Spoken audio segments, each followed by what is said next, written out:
Fantasy Realm is celebrating 32 years of excellence in serving our community with comic books and other pop culture products. Randy Sauve is certainly no stranger to us here at Cogeco, as well as the downtown business area. So congrats, and here's a little bit more. I guess at the beginning, when I was collecting comic books and I had to go from spinner rack to spinner rack throughout the city, I always envisioned just a one-stop shopping idea. And as the opportunity presented itself to open the store, I was able to just put a rack of comics in with all the titles all in one spot, so somebody could just come in and get their comic books at the beginning. I didn't know how many other people there were out there that were collecting comics at that time. I had a small group of guys that had been, shopping back in the days as a teenager at Carl's Smoke Shop. There are still some customers who are coming, since I opened 32 years ago. It's just amazing how this community has supported this store. I mean, the reason I'm still here after 32 years is because of the clientele. People just keep coming back. I still have a few customers from back when they were teenagers in the, I guess, say late 80s, early 90s, that I still mail stuff to out of town because they don't like the comic shop in their area. So they still get a piece of Fantasy Realm like every month. At the beginning, comic books was my passion, so I started selling comic books and a few other things that people were interested at the time. So Dungeons and Dragons was big.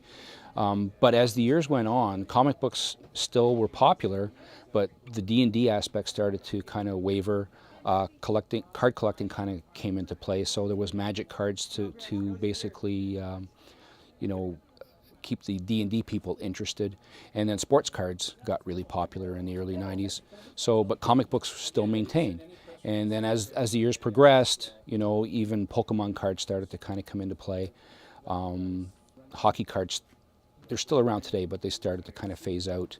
Magic cards has been in and out. World of Warcraft and the internet kind of replaced card play and role-playing play by, people could play D&D and stuff like that in their basement, but with people all across the world now.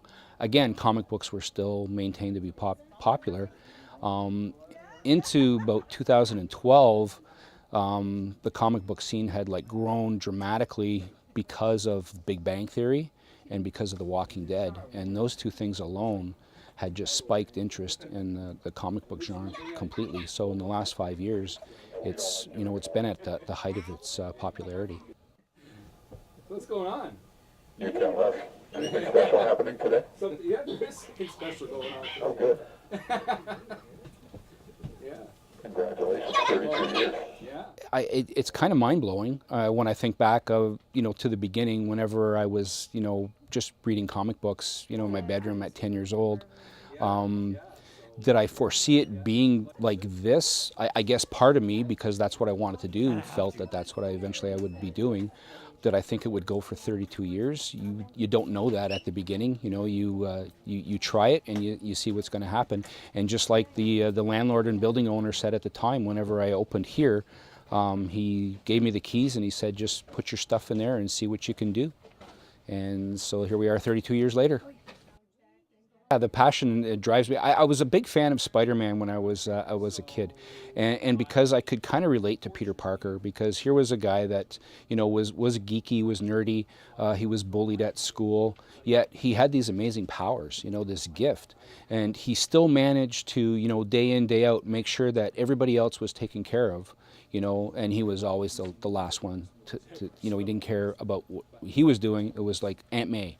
And it all stems from his talk with his Uncle Ben, and Uncle Ben saying that with great power comes great responsibility. So a lot of that can transfer into what I've been able to do for the community in Cornwall is give those kids an outlet and a place to go to get what they love and what they can enjoy and not hide it because that's what I did when I was in high school. I mean, I didn't tell kids that I read comic books.